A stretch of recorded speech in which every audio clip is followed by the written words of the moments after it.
Don't miss the tea. Subscribe now. Girl, sit down. No, seriously, put your phone on silent and pour the wine. And I mean the big glass, because I am about to lose my absolute mind. You know how excited I was about this new place.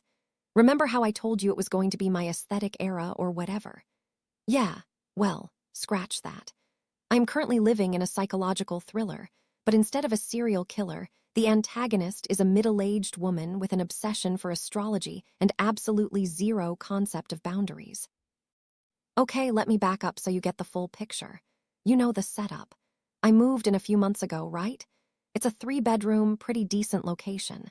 There's me, I'm 26, just trying to survive corporate America. Then there's Maddie, she's 31 and pretty chill, and then there's Louise, who is 23. Now, I don't want to be ageist, but there is a vast canyon of maturity between 23 and 26. Louise is sweet, she really is, but she's young. And here is the first red flag I should have noticed but ignored because the rent was cheap. Louise sleeps in a bunk bed. Yes, you heard me. A grown adult woman paying rent in the city sleeps in a bunk bed. Whatever, right? It's her room. She can sleep in a race car bed for all I care, but the bunk bed becomes relevant, I promise. So we're all getting along fine. Just your standard roommate stuff, who left a dish in the sink, whose turn is it to buy toilet paper, the usual settling in hiccups. Nothing I can't handle. But what I cannot deal with is a fourth roommate who doesn't pay rent. Enter Louise's mother. Girl, when I tell you this woman is always here, I mean she is always here. It started slow, like a creeping mold.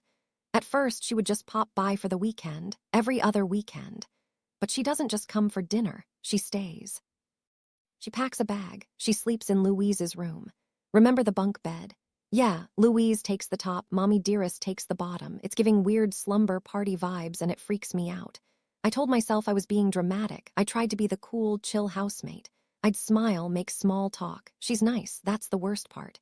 If she were a nightmare who left trash everywhere, I could scream at her. But she's just present.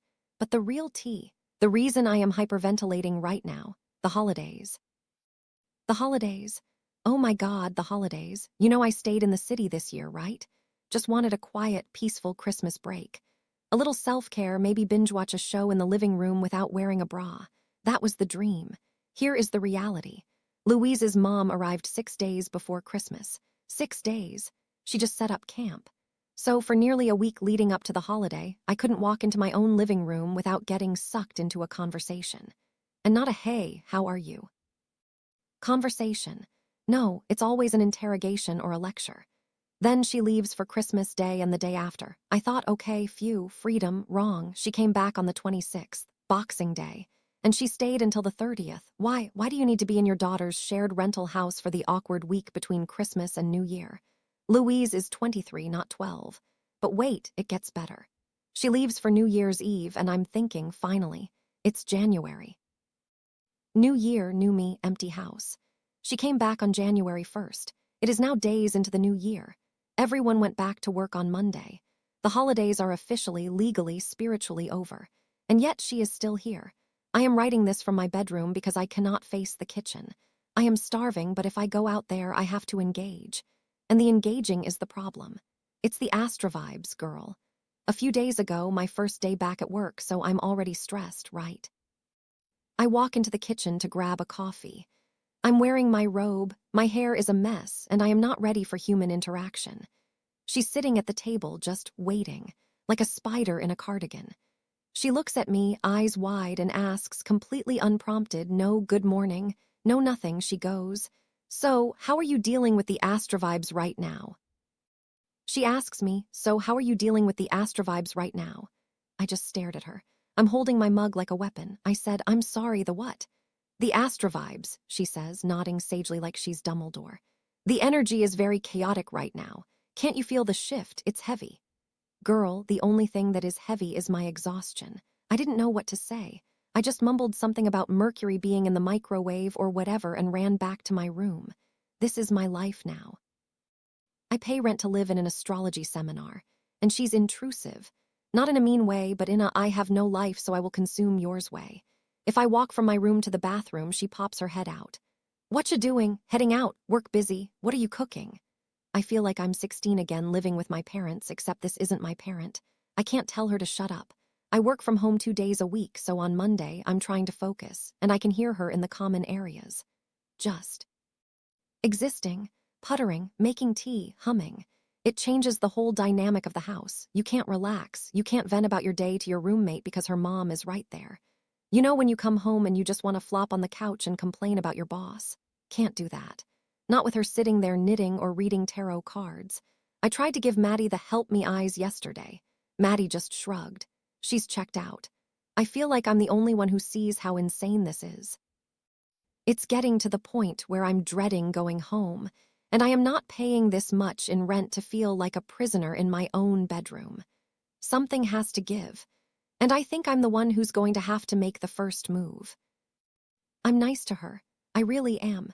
I smile, I nod, I listen to her rant about how the moon is affecting my digestion. But inside I am screaming. I didn't sign up for a house mother. If I wanted to live with a parent, I would have moved back home and saved myself $2,000 a month in rent. So here is the dilemma. Here is why I need you to be honest with me.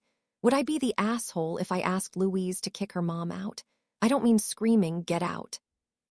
I mean sitting Louise down, politely, and saying, "Hey, I love your mom, she's great, but this visit has been extremely long and I need my space back." Is that mean? Louise is so young and she clearly loves having her mom there, or maybe she's too afraid to say no, I can't tell. They have this weird codependent vibe, but I feel like I have rights as a tenant. I signed a lease for 2 roommates, not 2 roommates and a permanent guest who wants to discuss my aura. I feel like a jerk because she's nice. She cleans the kitchen. She brought us cookies once. But cookies do not make up for the fact that I haven't been able to walk around in my underwear for 3 weeks. I'm literally trapped.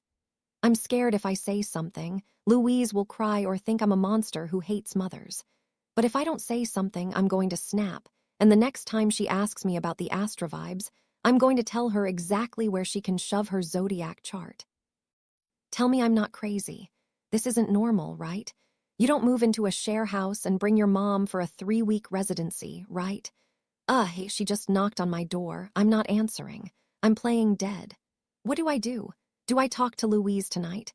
Do I wait it out? What if she never leaves? You have to tell me how to phrase this so I don't sound like the Wicked Witch of the West. But seriously, the Astrovibes are telling me that if she doesn't leave by Friday, there's going to be a murder in this apartment. Okay, pour me another glass.